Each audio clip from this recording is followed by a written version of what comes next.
Hello friends, welcome to Sri Jeeva's kitchen. இன்றைக்கி நம்ம சேனலில் என்ன ரெசிபி பார்க்க போகிறோன்னா சுசியம் எப்படி பண்ணுறதுன்னு சொல்லி பார்க்கலாம்.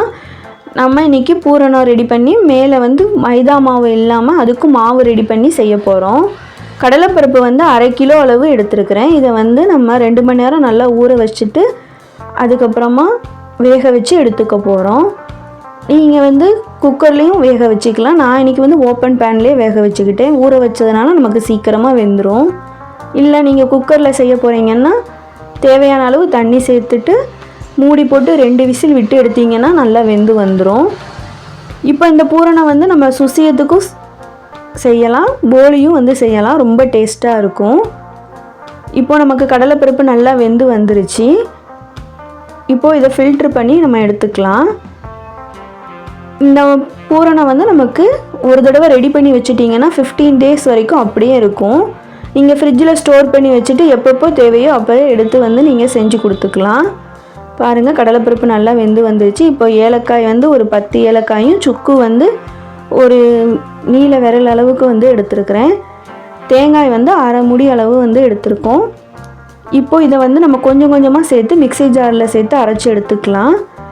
வெல்லம் நான் 1/2 கிலோ கடலைப்பருப்புக்கு 700 கிராம் அளவு வெல்லம் எடுத்துருக்கிறேன்.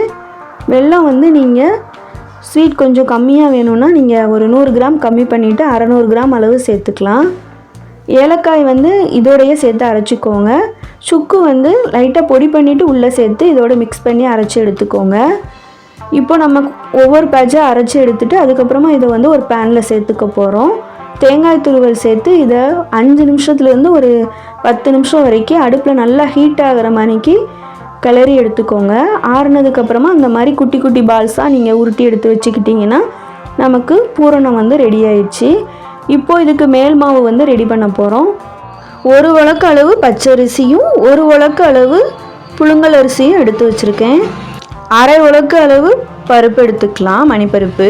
இதை 2லேருந்து 3 மணி நேரம் நல்லா ஊற வச்சுட்டு அதுக்கப்புறமா இட்லி மாவு பதத்துக்கு அரைச்சி எடுத்துக்கோங்க. நம்ம மாவு அரைச்ச உடனே செய்யணும். மாவு நமக்கு புளிக்கக்கூடாது. அரை உப்பு சேர்த்து அரைச்சி எடுத்துக்கோங்க. இந்த ஒயிட் மாவுக்கு ஃபுல் உப்பு சேர்த்துடாதீங்க. இப்போ நம்ம ரெடி பண்ணி வச்சுருக்கிற இந்த பூரணத்தை ஒயிட் மாவில் டிப் பண்ணிவிட்டு ஆயிலில் சேர்த்து பொரிச்செடுத்த சூப்பரான சுசியை ரெடி. கண்டிப்பாக இதே மாதிரி நீங்களும் ஒரு தடவை ட்ரை பண்ணி பாருங்கள். நீங்கள் இந்த ஒயிட் மாவு ரெடி பண்ண நேரம் இல்லைன்னா மைதா மாவில் செய்யலாம். அப்படி இல்லைன்னா புளிக்காத இட்லி மாவுலையும் செய்யலாம். ரொம்ப டேஸ்ட்டாக இருக்கும். மைதா மாவில் நீங்கள் மேல் மாவு செய்யும்போது நமக்கு கொஞ்சம் சூடாக இருக்கும்போது சுசியாக நல்லாயிருக்கும். ஆறுனதுக்கப்புறமா அந்த மேலே உள்ளது கொஞ்சம் ரஃப்பான மணிக்கு இருக்கும். ஆனால் இந்த மாதிரி நீங்கள் ஒரு தடவை ட்ரை பண்ணி பாருங்கள். எவ்வளோ நேரம் ஆனாலும் ரொம்ப சாஃப்டாக சூப்பராக இருக்கும். எப்பயுமே நீங்கள் அடுப்பை சுசியை செய்யும்போது மீடியம் ஃப்ளேம்லேயே வச்சு எடுத்துக்கோங்க. இப்போ நல்லா 2 பக்கம் திருப்பி விட்டு வெந்ததுக்கப்புறமா எடுத்துக்கலாம். இந்த பூரணத்தை வச்சு நீங்கள் போலியும் ரெடி பண்ணலாம். ரொம்ப சூப்பராக இருக்கும். கண்டிப்பாக நீங்களும் இதே மாதிரி இதே அளவுகளோட ஒரு தடவை ட்ரை பண்ணி பாருங்கள். நான் இன்றைக்கி பாதி மாவை சுசியம் செய்கிறதுக்கும் பாதி மாவை போலி செய்கிறதுக்கும் எடுத்து வச்சிட்டேன். கொஞ்சம் மாவில் தான் சுசியை செஞ்சேன். நீங்கள் அந்த இனிப்பு மாவை ஃப்ரிட்ஜில் ஸ்டோர் பண்ணி வச்சிட்டிங்கன்னா 15 டேஸ் வரைக்கும் அப்படியே இருக்கும். பாருங்கள், இப்போ நமக்கு நல்லா வெந்து வந்துடுச்சு சுசியும். இதை எடுத்து ஒரு பவுலில் மாற்றிக்கலாம். கண்டிப்பாக நீங்களும் இதே மாதிரி ஒரு தடவை ட்ரை பண்ணி பாருங்கள். ரொம்ப சூப்பராக இருக்கும். மேலே உள்ள மாவு நமக்கு ரொம்ப சாஃப்டாக இருக்கும். கண்டிப்பாக இதே மாதிரி இதே அளவுகளோடு நீங்களும் ஒரு தடவை ட்ரை பண்ணி பார்த்துட்டு எப்படி இருந்துச்சுன்னு சொல்லி எனக்கு கமெண்ட்ஸில் சொல்லுங்கள். இந்த வீடியோ பிடிச்சிருந்தால் லைக் பண்ணுங்கள். இது வரைக்கும் நம்ம சேனலை சப்ஸ்கிரைப் பண்ணாதவங்க சப்ஸ்கிரைப் பண்ணி வச்சுக்கோங்க.